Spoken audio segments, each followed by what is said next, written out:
The David Pakman Show at davidpakman.com. Over the weekend, we had some incredible commentary from Republican Senate nominee Todd Akin, who's in Missouri running against Senator Claire McCaskill. He came up with this idea that, listen, there's two types of rape. There's legitimate rape, and there's, I guess by its definition, illegitimate rape. Now, if in cases of legitimate rape, the body reacts very differently. In other words, when there has been a legitimate rape, a real rape, so to speak, Lewis, the body a woman's body shuts down and it just doesn't get pregnant. It knows, Lewis, whether this is a legitimate or illegitimate rape and knows whether that woman should get pregnant or not. Is that exactly what's going on? Well, let's play it. Let's play it and see exactly what Todd Akin had to say. This has got to be one of the most outrageous clips. Again, we seem to be making new highs regularly with these clips. Okay, so if an abortion could be considered in a case of, say, a tubal pregnancy or something like that, what about in the case of rape? Should it be legal or not? Well, you know, people always want to try and make that as one of those things. Well, how do you slice this particularly tough sort of ethical question? It seems to me, first of all, from what I understand from doctors, that's really rare. If it's a legitimate rape, the female body has ways to try to shut that whole thing down. But let's assume that maybe that didn't work or something. You know, I think there should be some punishment, but the punishment ought to be on the rapist and not attacking the child. Right, there you go. What do you think of that, Lewis? Have you heard anything like that? That is, it's amazing. It really is. The body knows when it's being raped, and it will just, quote, shut the whole thing down. Let's talk to a doctor who agrees with that. I tried to find one. I couldn't. If you know of a doctor that can explain that to us, please, I would love to speak to him. Yeah. I'm willing to bet that doctor would have a cross around his neck. Sometimes the body will shut down the whole thing. Sometimes it'll just do a reboot. It won't always do a full shutdown. As you know, Lewis, sometimes the computer needs to be restarted. Sometimes you need a full shutdown. Well, just turn off the valve. Right. You know, only turn the valve on when you actually want to have a baby. The body is a series of tubes that you can just back your truck up onto. And dump stuff on. And if it's legitimate rape, it'll shut the whole thing down. If we were an advanced society, a comment like Todd Akin's would make it so that no one votes for him. Unfortunately, we're not, because people are still going to vote for him. I mean, Natan, what does it say about our society that type of comment doesn't just immediately disqualify you even from running? Well, it tells you that we're in a place where people use these types of things to identify with a candidate. Although in this election, I don't think that this is going to change someone's mind either way. I think people are going to vote based on economic issues, whether they're voting against or for their interests. They're not going to have these things in mind. What do you think, Lewis? There are two types of people who are going to vote for him again. One of them is a person who agrees with what he just said, and who will agree with whatever he says anytime. The other person is someone who knows nothing about what he says and doesn't pay attention to it. And is voting for the person with the R next to their name. I have a feeling the only legitimate rape in Todd Akin's mind would be if it was his own daughter or his wife, right? I mean, let's talk about what would really, for him, be a legitimate rape. It would be one that a family member is involved in, as often is the case with these guys. Perhaps, yeah. The logical thing now would be to hear from him a description of a legitimate rape and an illegitimate one. That would be really fascinating to have him just define the terms for us. Yeah, I think he might struggle with that, but I'm sure whatever he comes up with, it will be absurd. At least he's admitting that legitimate rape is wrong. Maybe that's you know, if we want to grasp at straws for at least something to look at with this guy, he's at least saying that legitimate rape is wrong. Illegitimate rape maybe is okay, fine, we have to give him that. But at least the legitimate rape is wrong. So there's a chance that he's a human being, is what you're saying. It's beyond my comprehension that someone can be so ignorant. Do you think he's a victim of legitimate intelligence or illegitimate intelligence? I think there's no intelligence. Real or fake, legit or illegitimate. It's not even so much that this right-wing social conservative ideology is short-sighted, useless, or counterproductive. It's just stupid. I mean, what is Todd Akin talking about? It's just there's no way to sugarcoat it. We have to call this for what it is. I really hope, my last thought on this is I really hope that mainstream media does not do a false equivalency hack job on this where they say, on the one hand, Todd Akin and some of his supporters say that there's legitimate rape and illegitimate rape, while on the other hand, some people don't agree. You know, the false, every story, you got to give both sides evenly. I really hope this doesn't turn into that. Yeah, same here. We'll see. Speaking of the incredibly negative effect that abortion bans can have on people, the mother of a pregnant leukemia patient who died after her chemotherapy was delayed, why? Because of anti-abortion laws in the Dominican Republic, is accusing doctors of not putting her daughter's health first. This is incredible, Louis. This is a 16-year-old whose story attracted worldwide attention because she had to wait for chemotherapy because Dominican Republic has a very strict, absolutely nothing that could terminate a pregnancy law, okay? And the chemotherapy treatment that she required had the chance of terminating her pregnancy, okay? Now, 20 days after she was admitted to the hospital, she finally started receiving that treatment, which was much delayed because of this controversy. She died Friday. She did not respond particularly well. She ended up miscarrying the child anyway, which is just so horribly sad. Her body rejected a blood transfusion, again, didn't respond to the chemotherapy, and her condition worsened, and she ended up passing away. This is renewing the debate over abortion in the Dominican Republic, and some lawmakers are saying that officials have to reconsider this ban because look at what it led to. Yet another case where so-called pro-life doesn't lead to more lives. And I know this is an example that that the right will not want to look at or will dismiss. They'll say, when well, it is listen, presented to them. They'll say, what are the chances? You know, and they'll say it's the Dominican Republic. This has nothing to do with the American abortion debate. It does. It does, because it's yet another example of how this kind of dogmatic, pie-in-the-sky ideology doesn't filter down into the real decisions that are being made, into the real consequences of this. So while it may be, the details may differ from what happens in the United States, the reality is that it's a perfectly relevant allegory, I think. Don't you think, Natan? I mean, we're going to hear that it's not relevant, but it is. Yeah, you're going to hear anything that will prevent people from even talking about it because the right has an interest in this not even being discussed and to have their agenda just sort of slip under the radar. It's shocking. And again, pro-life, what's pro-life about what happened here? 2 deaths. Yeah, one of the craziest things about all of this is I bet you half of the politicians who are trying to ban abortions everywhere are just doing it because they want to get reelected, not because they actually care about any of that. That I don't know. I mean, you know, there's the religious conservatives who certainly, I think, are doing it more because of their religious upbringing, and there may be some who are doing it for reelection. In either case, it's troubling. Also troubling is that Paul Ryan sponsored a bill that would allow rapists potentially to stop their victim from having an abortion if they become pregnant. If Paul Ryan had his way, theoretically, a rapist would be able to sue his victim in order to prevent her from having an abortion, which is incredible. This is Paul Ryan's Sanctity of Human Life Act, which says very clearly the life of each human being begins with fertilization, cloning, or functional equivalent, irrespective of sex, health, function, or disability, defect, stage of development, or condition of dependency, at which time every human being shall have all the legal and constitutional attributes and privileges of personhood. It also goes on to say, the Congress affirms that the Congress, each state, the District of Columbia, and all U.S. territories have the authority to protect lives of all human beings residing in its respective jurisdiction. So this actually means that states would have the right to ban all abortions with no exception for rape, incest, or the life of the mother. Further, in those states, if a woman was raped and wanted to have an abortion in another state, her rapist could theoretically file a lawsuit to stop the abortion. And Mother Jones's Kevin Drum did a whole report on this, which you can read. He suspects that the rapist would probably win, pointing out that if the Sanctity of Life Act, of Human Life Act became law, it would have likely made, number one, forms of IVF illegal.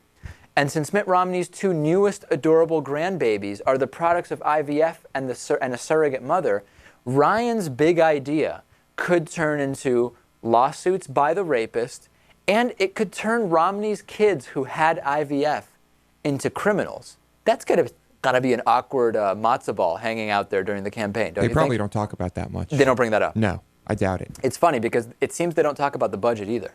First, Romney saying it's very similar, then saying that his budget is actually its own thing, then saying, you know what, we actually really haven't compared them yet. No, and they'll talk about their budget and what they intend to do, but much like anyone running, they don't actually discuss numbers and figures. They just say, well, we're going to do this and this, and it'll help you. Of course. Yeah. No question about it. Unless you're not in the top 1%, then it probably won't. Right. So very, very disturbing stuff from Paul Ryan. Again, more evidence that makes me question why even one woman would vote for this guy. I just don't get it. It's mind-boggling. Okay, Monday, time for book recommendations. I've been getting awesome feedback, Lewis, about the book recommendations. People just, I love hearing recommendations from a person because I just feel like there's so many books out there. How do you know what to read? It's great to hear from You've somebody. never asked me for a book recommendation. Well, because you've told me you don't read. Oh, that's right. Yeah. Oops. Okay, my book recommendations, of course, brought to you in part by A Fashion of Bastards, the best-selling satirical forecast of American politics circa 2015. Find it on Amazon.com. That's yet another book that I've almost completed, but I will review that in due time, Lewis. That's fair. Today's recommendation.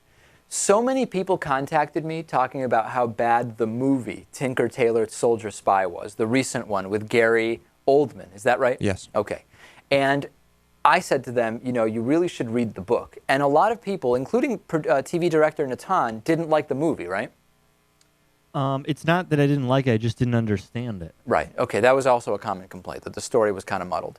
I want to recommend wholeheartedly, this is actually one of my favorite trilogies, the entire Tinker Tailor trilogy by John le Carré. So it's 3 books. It's Tinker Tailor Soldier Spy, number 2 is The Honorable Schoolboy, and number 3 is Smiley's People.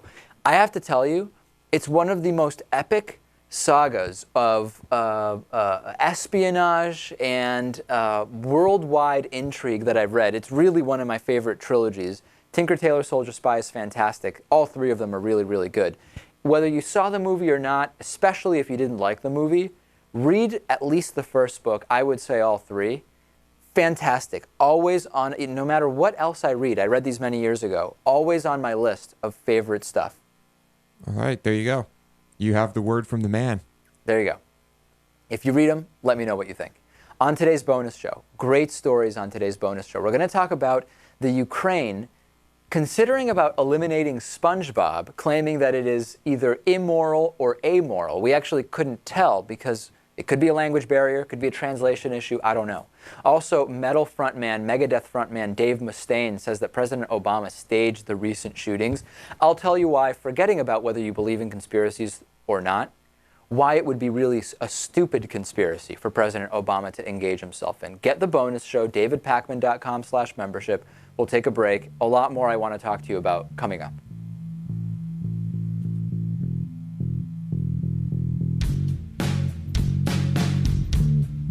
The David Pakman Show at davidpakman.com.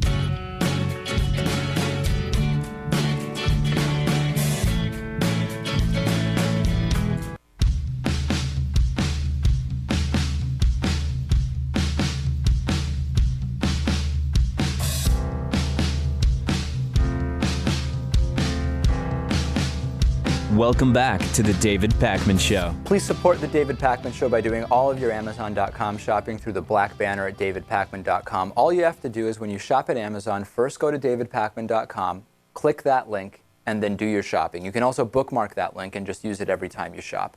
I also want to say hi to a new David Pakman Show member of the day, which I like to do every day, Lewis, and say hi to a new member. Of course, made possible in part by liberalbias.com. When the facts don't agree with Fox News, how do you know which one is right? I know how I figure it out, but head on over to liberalbias.com to get all the answers. Jay Sorensen. Jay Sorensen is an incredible member, I have to say. And interestingly enough, Jay, I always assume is short for Jason, but not always the case. A little known fact about Jay Tomlinson, our friend from Best of the Left podcast, Jay in his case does not stand for Jason. I don't want to blow up his spot by saying what it does stand for, but needless to say, it's shocking. Is it? It's quite, you would be shocked to hear about it. I need to learn more about this. Yeah, explore that. So thank you very much to Jay Sorensen, a new David Pakman Show member. A lot of people, anecdotally, have been, number one, people I don't know, people who just email me talking about how President Obama has been terrible for the economy and Romney would be great, blah, blah, blah. But also, we're hearing this a lot, sometimes with people we talk to, Louis, right? I mean, I know at the bar you bartend at, there's certainly a lot more conservatism there. It's a little bit of an out-of-the-way bar.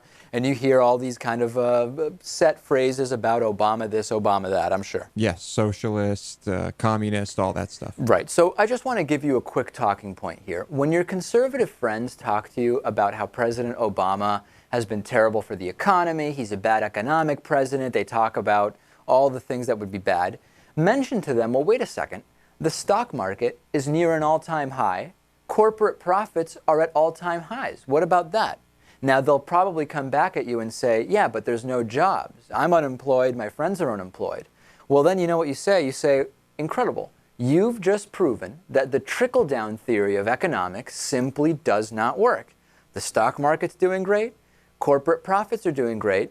And you're still saying that there's too much unemployment. You've just proven that those same policies you're going to vote for, if you vote for Romney, have already been proven not to work. So if the elite are doing well, does not mean a thing for you and me, does it? Very clearly. Now, of course, I'm sure they would come up with some kind of equivocation or just be very confused or their heads would explode. It wouldn't compute, but I at least try to present some fact. It is an interesting tactic. It is. Yeah. What's in those Mitt Romney taxes that could be so damaging? We've been talking for a while now about at this point, Mitt Romney is not just being stubborn by not releasing his tax returns. He clearly has calculated that whatever is in there would be more damaging than the negative effect of not releasing them. I think we've all agreed on that. Yes. I am going to propose something which I've been thinking about for a while. And over the weekend, Steve Baldwin, who's the former Republican whip of the California State Assembly, also is saying, here's the theory. What would show up in Mitt Romney's tax returns, bear with me here, that would be so damaging, way more damaging than finding out that he didn't really pay that much in income taxes.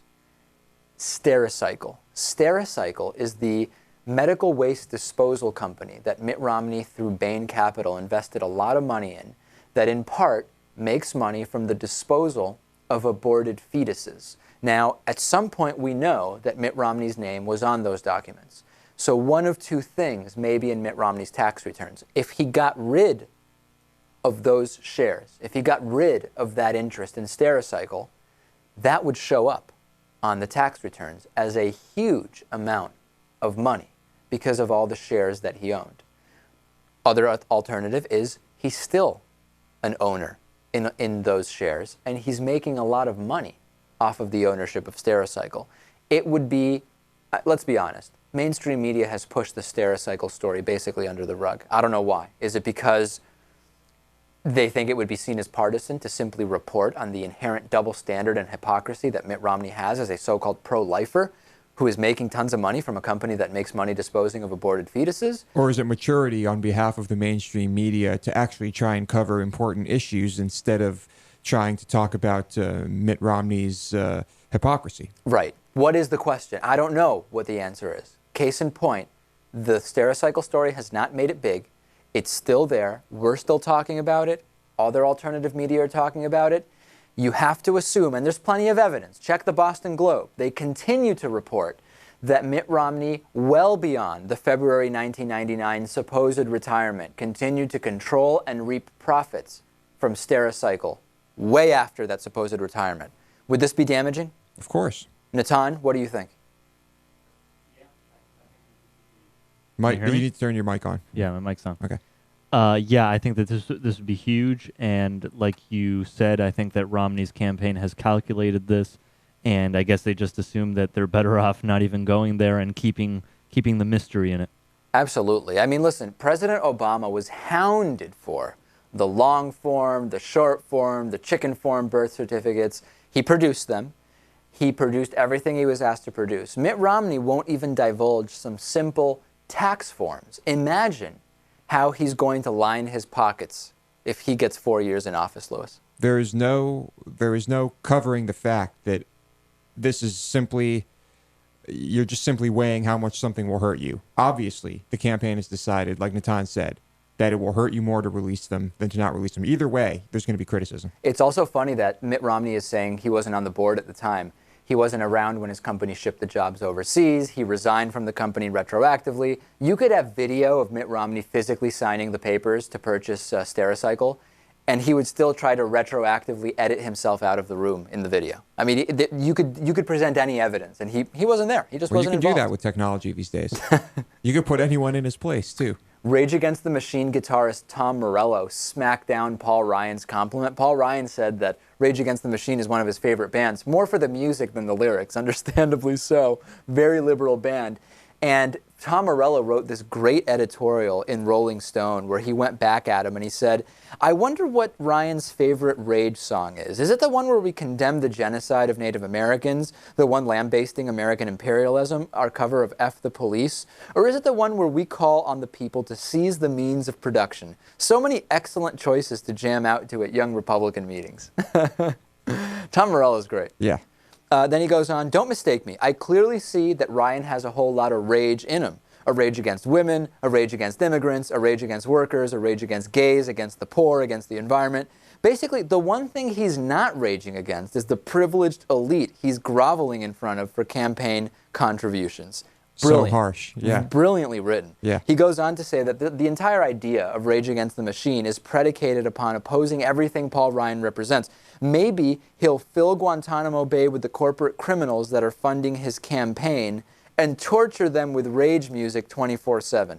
That's one possibility, but I'm not betting on it. I agree. I don't see that as likely. No. I think he will continue to grovel in front of the privileged elite and make sure they maintain their wealth. This is painting a picture, though, because Paul Ryan seems to understand about as much about Rage Against the Machine as he does about economics. So I'm actually starting to see the pattern. Yeah, it does, but that's not surprising, is it? Later, of course, Paul Ryan will dispute he was ever a fan of Rage Against the Machine, just like his sudden 180 about Ayn Rand. Did he turn? No, but he will. Okay. Think so? Yeah. He doesn't care. He'll go back. Listen, when you're running alongside Mitt Romney, you've got to do 180s on stuff just to keep up. Mitt Romney does so many 180s. I mean, it's pretty much constant. He really doesn't even move. No. He's Mitt. Brilliant. Yeah. Okay, I got a voicemail. You know how we covered the story about Mitt Romney can't identify a chocolate donut? I got a voicemail about it, and honestly, I can't tell whether the voicemail is a joke or for real. At the beginning, I thought that it was a joke. And as I listened to it, I really think that this guy's for real about this donut thing. Take a listen to this, and then we'll see if we can figure it out. Hi, I'm watching your show on Free Speech TV, and the whole little thing about, the gaffe on Biden, and then referring back to Romney's gaffe on the donut hole. Obviously, you don't know what the donut hole refers to. You're as bad as Romney. The donut hole refers to the gap in coverage in the Medicare D prescription drug plan. Once you reach $3,000 in the year, then your coverage goes away, and you have to pay out of pocket the next $3,400 in prescription before the Plan D prescription coverage kicks in again. The Affordable Care Act plugs that donut hole. Right. That's what the donut hole refers to. My God, it is embarrassing. You have embarrassed every liberal and progressive person on the planet with your display of ignorance. It's just... Was this person even paying attention? I want to make very clear. Okay, before we explain, do you think that that's for real or is it a parody? I think the guy's really misunderstanding that entire segment. Yes, I think that was real, and there's a fundamental misunderstanding here of what we were talking about. Let me explain to you. I wasn't talking about the Medicare donut hole. I was literally saying that Mitt Romney couldn't identify donuts that were sitting on a table in front of him. I mean, literally, he couldn't. And because I want to be absolutely clear, here is the video clip. You'll see. This has nothing to do with me misunderstanding the Medicare gap, the donut hole. It has nothing to do with the donut hole. It has to do with the donut. Forget about the hole. It's just about the donut itself. This is Mitt Romney. Literally, he can't identify donuts on a table. Here's the video. Look forward to spending a little more time with you. Thank you very much. Thank you. Thank you.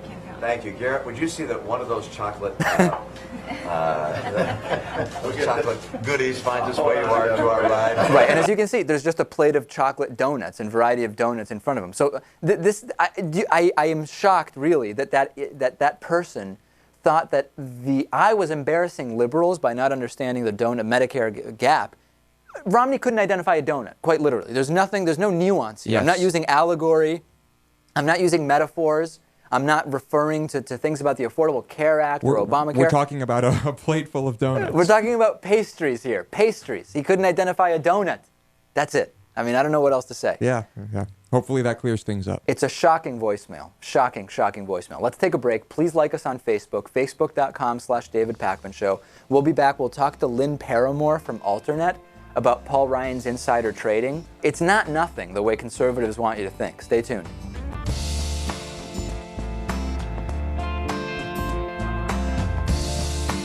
The David Pakman Show at davidpakman.com.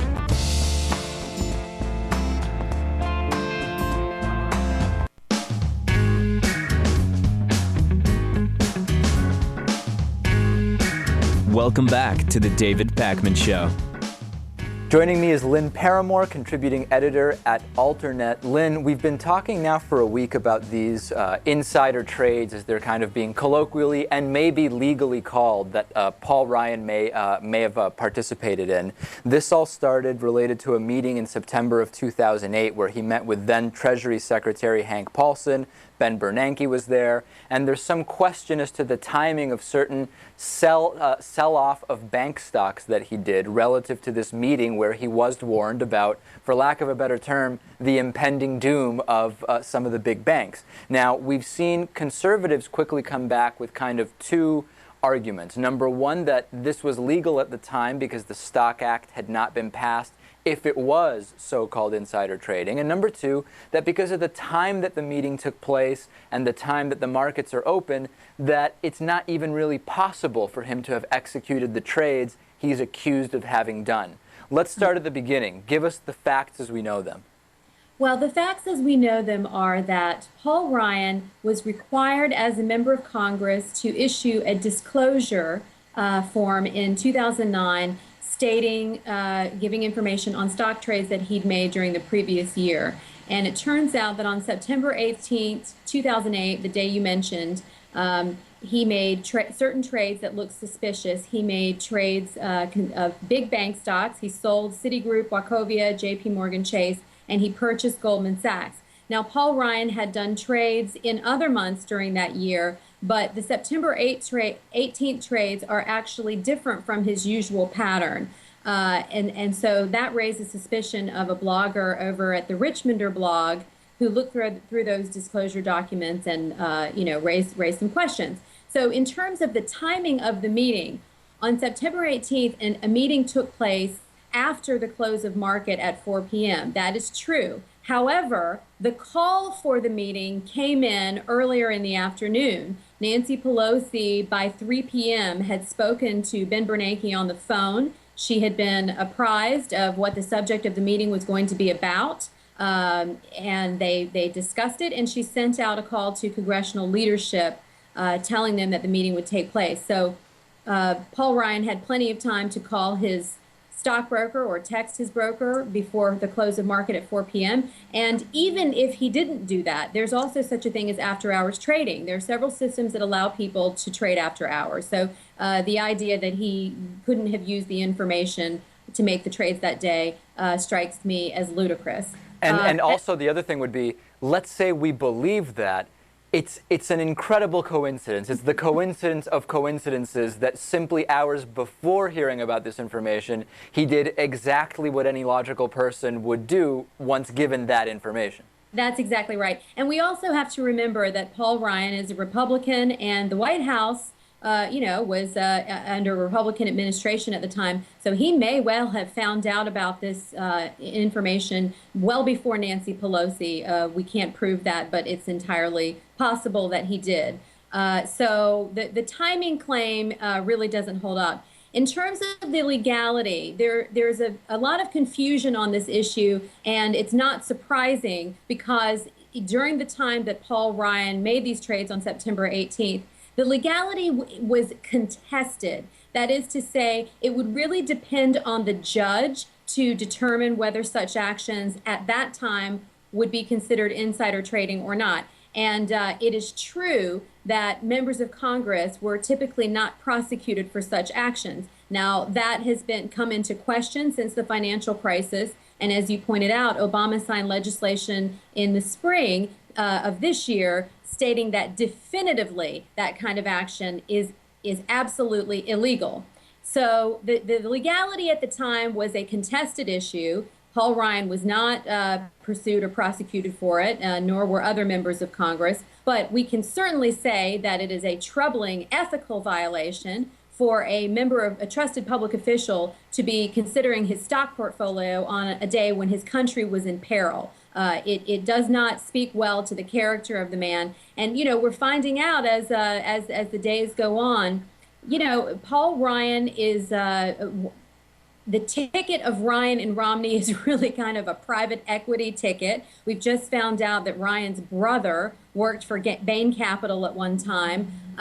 These are guys who really do think about the bottom line for themselves at the expense, at least in this case, as we can see, of their fellow Americans. So as a vice presidential candidate, this is a serious issue. Yeah, it's fascinating to me, Lynn, that so many of these discussions get into, well, it wasn't illegal at the time, it just may have been unethical. And then it's like so many people on the right say, well, it wasn't illegal, it was only unethical. I'm okay with that. There's almost like when you create that discussion, there's almost like an implicit acceptance of something that, hey, it may be unethical, but by the letter of the law, it was legal, and therefore it should not be held against him. When this is a guy who potentially is a heartbeat away from being the president of the United States. Are you happy with just following the letter of the law, or do you want someone ethical? That conversation's out the window.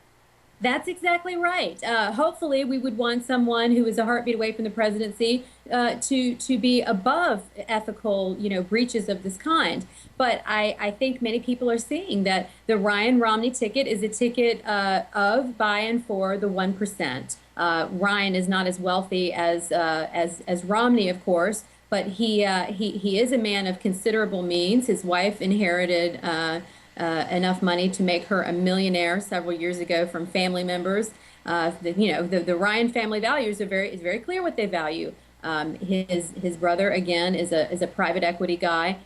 So there's a real question about whether these are the kinds of people that are going to serve the needs of ordinary Americans. The Romney campaign is trying to paint Paul Ryan as a man of the people, but I'm not sure that that's going to stick in the face of the facts that are coming to light as this insider trading case makes clear. And I also want to point out that while the legality of insider trading was, again, contested for members of Congress, it's not really fair to say that it was completely legal because, again, it would have depended on the judge.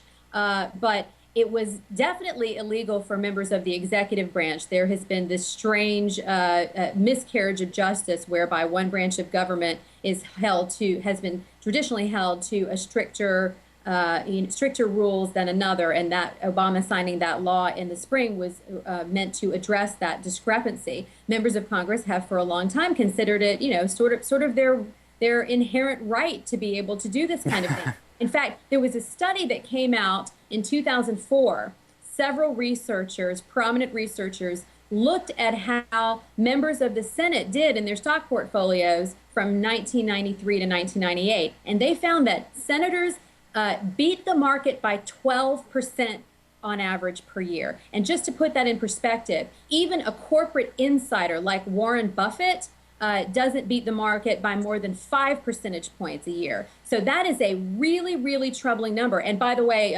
the general public during that time period underperformed on their stock portfolios by 1.4%. So something has been going on for a long time. It's outrageous. The fact that Obama even had to put this into a law in the spring to make it definitively illegal is troubling in and of itself. It ought to be obvious that this was not something members of Congress should be engaged in. It's incredible. Well, keep up the great work. We've been speaking with Lynn Paramore, contributing editor over at Alternet. We love Alternet. We use Alternet for prep material just about every day. So thanks so much, Lynn.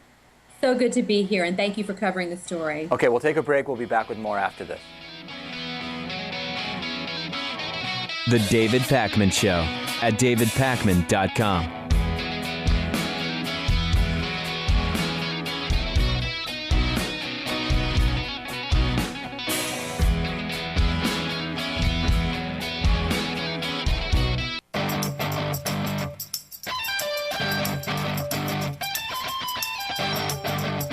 The David Pakman Show at davidpakman.com. All right, the best way to support The David Pakman Show, become a David Pakman Show member. We're talking about pennies a day. You'll get a full archive of shows, the commercial-free podcast, as well as commercial-free video of the entire show. No, none of that watching individual clips necessary, as well as the bonus show, audio and video, hosted and produced by producer Louis Motamedi. davidpakman.com/membership.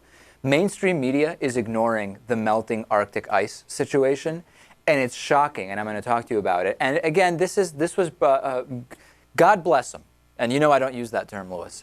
Forrest Bradford, David Pakman Show member, very astutely pointed out, sent me a ton of great information about this, and pointed out that this is just not being covered by mainstream media. And I'm wondering if it's because it's not really it's not a ratings driver, or again, whether the mainstream media, in this incredible fear of being perceived as liberal for reporting fact, is choosing not to report on this story. Okay. You're asking me? Yeah. I don't know. I feel like there are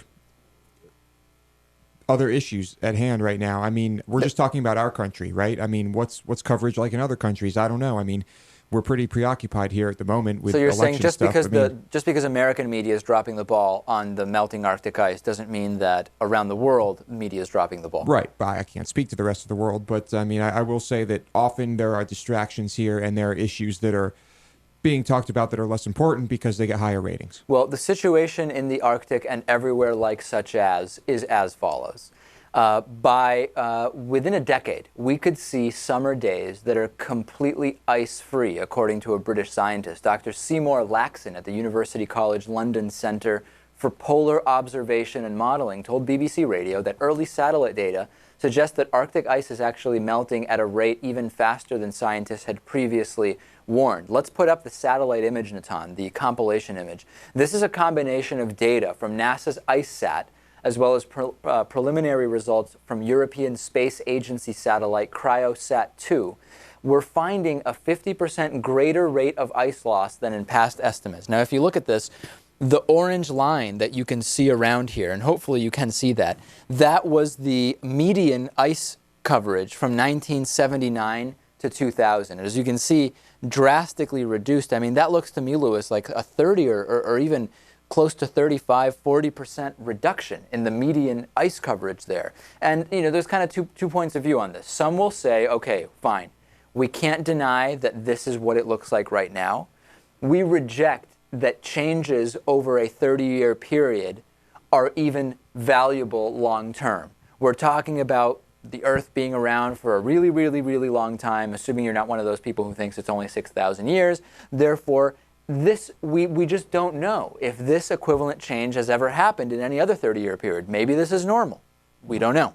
Right. I mean, there are many scientists who claim that it is almost impossible to know if the weather patterns we're experiencing are are part of the normal ebb and flow, and if the ice melting is also a normal occurrence, as it could go in the opposite direction at some point too. What we do know, however, that counteracts that, and it is pretty significant, is a lot of different stuff, including the fact that we can measure how long a lot of this ice has been frozen, and some of it would be indicative of the fact that it's not really that common. Okay, that's number one. And number two, that we're very, very much aware of the immediate effects that significant ice melt would have, particularly through the rise in the levels of water in different places around the world, and what effect that would have because of where cities are located, because of where agriculture is located, so on and so forth. So again, NASA's Tom Wagner saying specific melting events could be part of natural variation. We have abundant evidence that Greenland is also losing ice, probably because of global warming, and it is significantly contributing to sea level rise,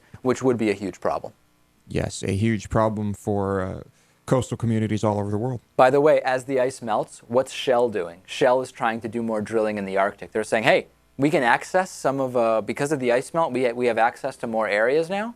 Let's just start getting more of that oil out, which of course, the consumption and drilling for fossil fuels is a big part of the problem that we're having. Yeah, but of course they're going to capitalize on that. Paul Corby has been denied a heart transplant because he's autistic. Karen Corby, his mom, says that her autistic adult son was turned down for a heart transplant by the hospital of the University of Pennsylvania last year because of, quote, psychiatric issues and autism, according to a report in the New York Daily News. He was originally recommended for a transplant by his doctor, but he was born with a heart disorder, which made the pumping of blood difficult. In a letter dated June 13, 2011, Dr. Susan Brezena of Penn Medicine wrote, "I have recommended against transplant given his psychiatric issues, autism, the complexity of the process, multiple procedures, and the unknown and unpredictable effect of steroids on behavior." Of course, people are outraged at this, saying, why are you turning autism, which is something that should not be a terminal disease, into something that, if it is the reason why he will not get a heart transplant, could become terminal, all because he might have exacerbated concerning behavior as a result of the procedure? It's not making sense to a lot of people, Lewis. The question is it legal to prioritize based on a mental condition like that, or is it legal to deny someone this surgery based on a mental condition? And it doesn't appear to be illegal. The research I've done indicates that there is no law against it. Again, it's a question of, is it against the letter of the law or is it unethical? There's a change.org petition which passed 150,000 signatures saying you've got to give him the transplant. By the way, people scaring others about death panels, if Obamacare is passed and enacted, if we go to a socialist healthcare system, this is a for-profit insurance death panel, essentially, right? This is a for-profit system saying, we're not going to do it because we're not going to do it. The reason is he's autistic. Right. People try to make it seem like the prioritization that would need to occur for surgeries and things of that nature under a nationalized healthcare plan is somehow different than this. I mean, these are the death panels here. That's what's going on now. That's why we need to change it. Absolutely. Let's get to your voicemail, 219-2-DAVID-P. Here's a quick voicemail about our Julian Assange coverage last week. Hey, David. Great show. I just wanted to say that the guy you had on the 16th that talked about Assange, he's actually incorrect that in Sweden, what makes the whole thing worse is that there is no actual charges against him. There's a warrant for him for questioning. So I just think, that's what makes it even more offensive as, a country trying to extradite him. He has no charges against him. And I've actually received several emails about this, so we were incorrect. It is not actually a Swedish charge that is right now out against Julian Assange. A couple other emails I want to read. I get these every once in a while. I find something funny about them. I got an email from Kevin saying, "Dude, you're an effing moron. The world would be a better place if you put a gun to your head and pulled the trigger." So incisive commentary about our coverage of, I don't know what coverage it was that got Kevin to write such a detailed and valuable email. And also an email from Stebbin. "You must be the money idiotic person ever." Now, I'm assuming what he meant was the most idiotic person ever. I don't know if we have some kind of autocorrect problem, but that being said, you must be the money idiotic person ever to get on TV. Your comments are that of a spoiled child. Well, I don't know which segment specifically that was about. I would love to know more. These are constructive criticisms, valuable criticisms that will go a long way to helping to improve the show. So thank you to Kevin and to Stebbin. Great stuff. Yeah, thank you. You love these, don't you?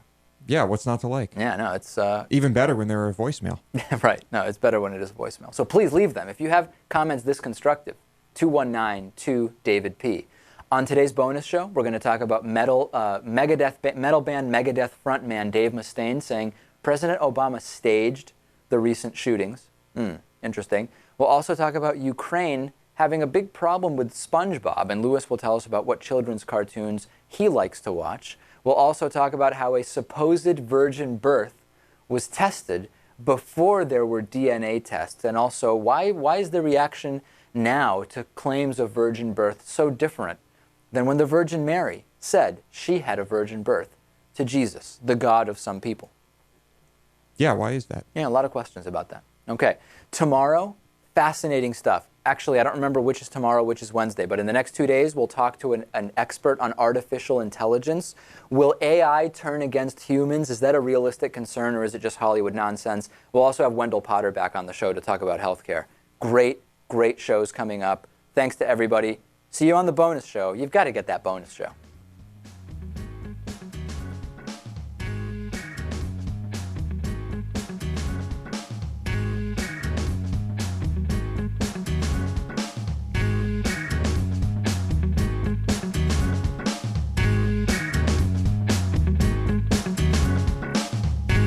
David Pakman Show at davidpakman.com.